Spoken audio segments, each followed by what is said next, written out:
Convido para lermos a palavra de Deus para nosso enlevo espiritual, o texto que se encontra no livro de Apocalipse ou livro da Revelação, capítulo 3, versículo 14 a seguir, que nos diz: E ao anjo da igreja que está em Laodiceia, escreve: Isto diz o Amém, a testemunha fiel e verdadeira, o princípio da criação de Deus.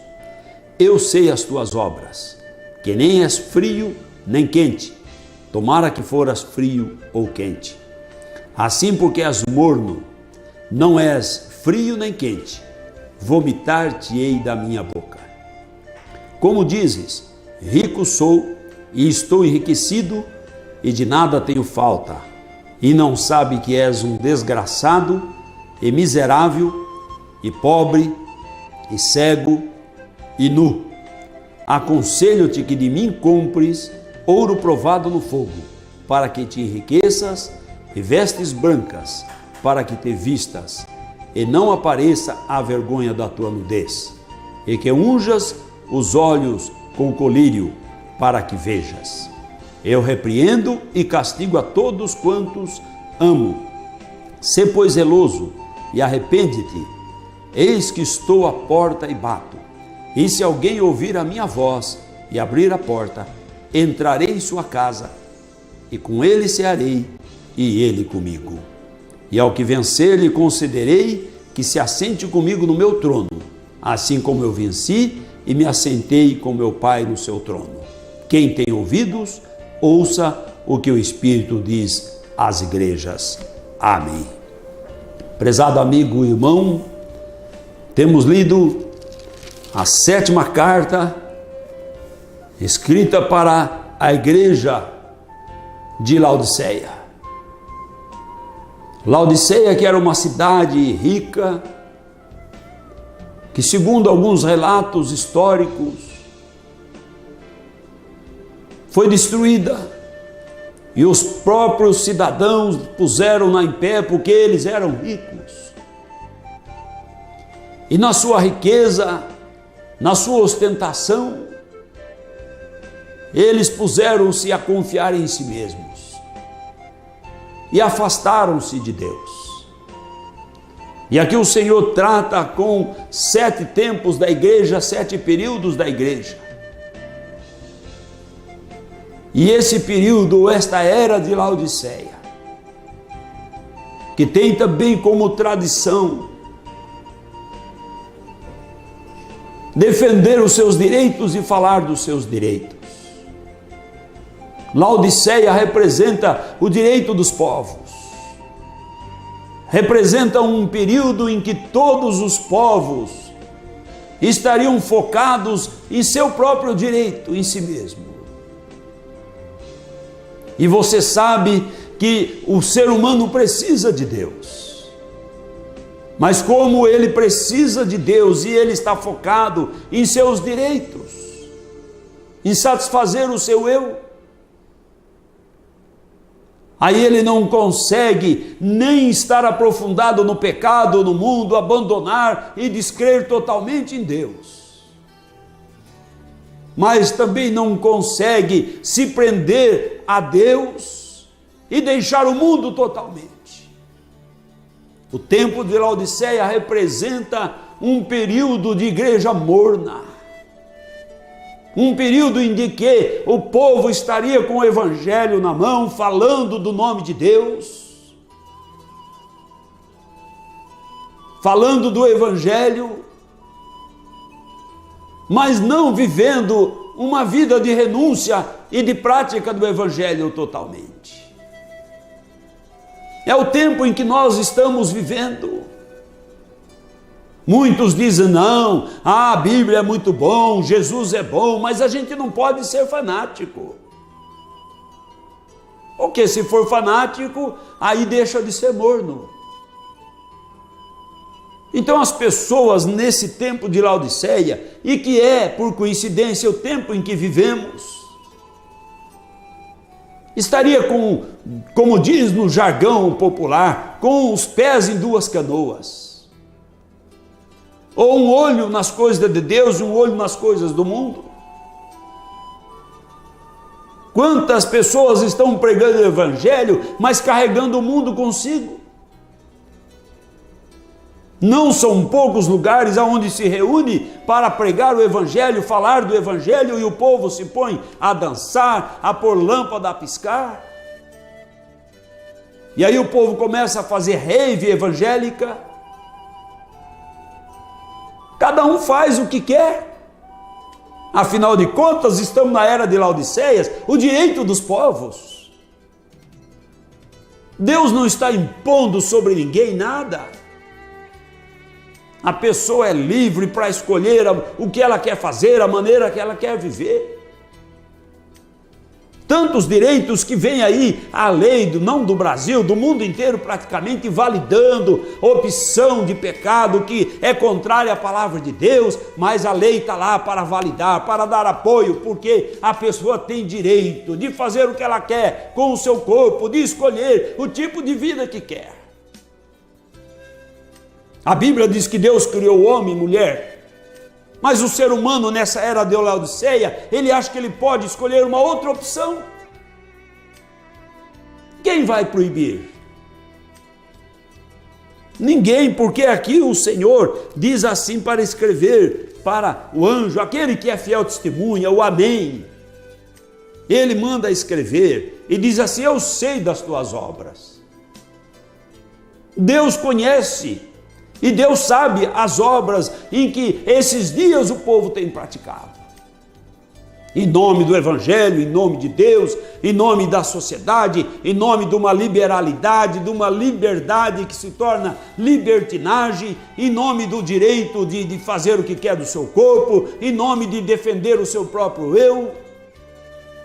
E o mundo vai nessa marcha. E quem vai lutar contra essa corrente mundana?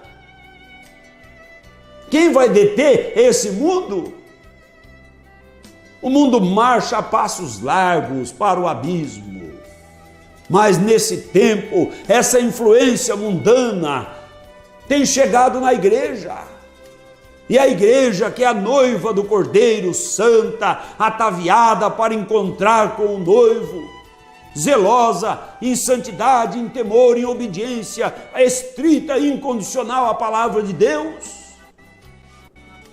começa a se esfriar, começa a vaidade a entrar, começa a acomodar as coisas do mundo, começa a trazer o mundo para dentro da igreja, e assim a igreja vai se apostatando e se apostatando.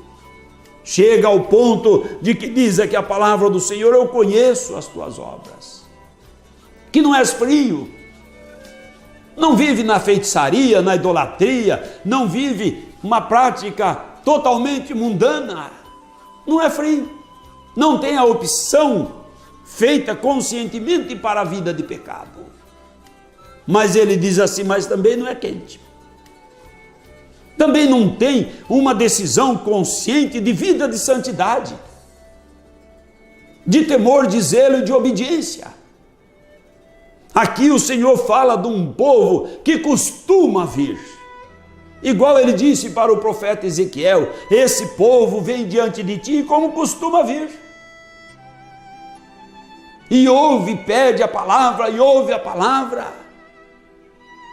mas como alguém que vem ouvir uma música, ou ouvir uma orquestra tocar um número musical, uma apresentação, e depois sai e não muda, não põe em prática a palavra de Deus. Esse era o tempo do profeta Ezequiel, mas é também um tempo que a igreja tem vivido, porque muitos querem só ter nome de cristão, querem ser nominalmente cristão e acham que isso já está muito bom. O Brasil é um país sido considerado cristão, mas a pergunta é: que tipo de cristão é que nós encontramos normalmente em nossos relacionamentos? E não estamos preocupados com a vida das pessoas, estamos preocupados com a alma das pessoas, estamos preocupados com as pessoas que querem morar com o Senhor Jesus Cristo na glória celestial, porque se for frio, não irá morar com o Senhor, mas se for morno também levará o nome de crente, de cristão, e os vizinhos vão falar, ali mora um crente, aquela pessoa é crente, aquele lá também é evangélico, mas é morno, e aqui o Senhor diz assim, porque és morno, vomitar-te-ei da minha boca, vai correr levando o nome de cristão, e quando chegar no final da jornada, não pode receber a bênção gloriosa da coroa da vida, porque não foi fiel ao Senhor. Deus chama a nossa atenção aqui, da igreja nesse tempo, e quando eu falo da igreja, irmão, eu não estou falando para um grupo aqui ou um grupo ali, uma placa aqui, uma placa ali. A palavra de Deus trata com a igreja do Senhor Jesus Cristo, comprada com o seu sangue, todos aqueles que creem no Senhor Jesus Cristo, que querem fazer parte da noiva do Senhor que vai ser arrebatada, é com esses que Deus está tratando aqui. Ele diz assim aqui, como dizes, rico sou. Está cheio de pessoa rica. A gente encontra e a pessoa diz, não, a minha empresa melhorou, agora as coisas vão bem, e o meu carro é novo, e as coisas agora está tudo certo. Está rico. Porque está rico, acho que Deus já fez tudo, está tudo certo. Não é esse tipo de riqueza que interessa a Deus. Mas ele diz assim, de nada tenho falta. De nada tenho falta. Quantas pessoas estão vivendo exatamente isso? Se ouve o testemunho, ele não conta que era drogado, ou que era prostituta, ou que estava na sarjeta embriagado, ou que tinha uma vida de pecado e foi lavado no sangue do Senhor Jesus, transformado por Deus, que renunciou a si mesmo, morreu para o pecado, que é nova criatura. Não, ele conta, não, minha empresa estava quebrada, e aí então eu fiz a corrente, eu fiz a prece não sei do que, e o outro vem e diz, não, eu tinha uma empresinha falida, e agora então melhorou, o outro, eu devia no banco, e aí então sumiu a dívida e não sei o que aqui, olha, rico sou, de nada tenho falta, então a minha vida material melhorou, Deus está comigo. Isso não significa Deus estar atuando na vida da pessoa, porque ele diz assim, de nada tenho falta, e não sabes que é um desgraçado, porque está longe da graça de Deus. A graça de Deus não é derramada para os bens materiais, ela é derramada para uma transformação interior, para um apego à palavra de Deus. A graça de Deus é derramada para o homem ser regenerado, transformado o seu viver, o seu interior, transformado não para ser morno, mas para ser fervoroso, fiel ao Senhor da glória. Então ele diz assim que está sem a graça de Deus. O prefixo des indica queda, está fora da graça de Deus. E ele diz assim ainda, és um desgraçado e miserável. O apóstolo Paulo diz, quem espera em Deus somente nesta vida, ou aquele que espera em Deus somente para esta vida, é o mais miserável de todos os homens. De que adianta ganhar o mundo inteiro e perder a sua alma? Falou-nos o Senhor Jesus Cristo. Se a pessoa espera em Jesus para ser curado, espera em Jesus para a empresa ir bem, espera em Jesus por casamento ser bem sucedido, é miserável. Por quê? Porque a riqueza de Deus é muito maior, não é para esta vida simplesmente, ela transcende, ela é para a eternidade. Nós cremos no Senhor Jesus Cristo para entrar nos céus, no descanso glorioso com o nosso Senhor, para recebermos a imarcessível coroa de glória que Deus tem preparado para mim e para você, se você ama a vinda de nosso Senhor Jesus Cristo. Então ele diz assim que a pessoa está achando que está rica, que Deus já abençoou bastante, mas ele diz assim, é miserável, porque está confiando em Deus só para esta vida, é morno, e ele diz assim, é pobre, porque a riqueza de Deus não é carro, não consiste em bens, não consiste em coisas desta vida, não consiste em diplomas que o homem adquire aqui. O conhecimento de Deus não se resume a uma leitura da palavra ou a uma interpretação de forma, usando alguns instrumentos que o homem tem criado, não. A palavra de Deus é algo que Deus revela para o coração daqueles que amam. O Senhor Jesus Cristo, Deus vivo e glorioso, é um Deus que se revela para aquele que abre o coração e pede: Senhor, eu quero conhecê-lo, se revela a mim, se mostra a mim. E Deus tem se mostrado a tantas pessoas que têm clamado, e aí o Senhor abre o entendimento, como abriu o entendimento dos discípulos para compreender as Escrituras. Se a letra fosse suficiente, as grandes religiões seriam as pessoas mais santas, porque são tradicionais, porque por vezes estou falando daqueles que estão com a Bíblia na mão, por vezes são os teólogos que fazem comentários bíblicos. E cadê a vida transformada? Não, defende o pecado, arruma uma história aqui, uma história ali, para desobedecer muitas vezes a palavra de Deus, para torcer as Escrituras. Aquilo que Pedro, que era indouto, escreveu. Nosso irmão Paulo escreveu pontos difíceis de entender, que precisa de revelação de Deus. Paulo escreveu que Jesus é Deus, precisa de revelação para compreender esse mistério da piedade. E Pedro disse assim, que os indoutos e inconstantes torcem igualmente as outras Escrituras. Mas aqui a pessoa acha que é rica, torce as Escrituras, se torna um morno, não está nem no mundo e nem servindo a Deus.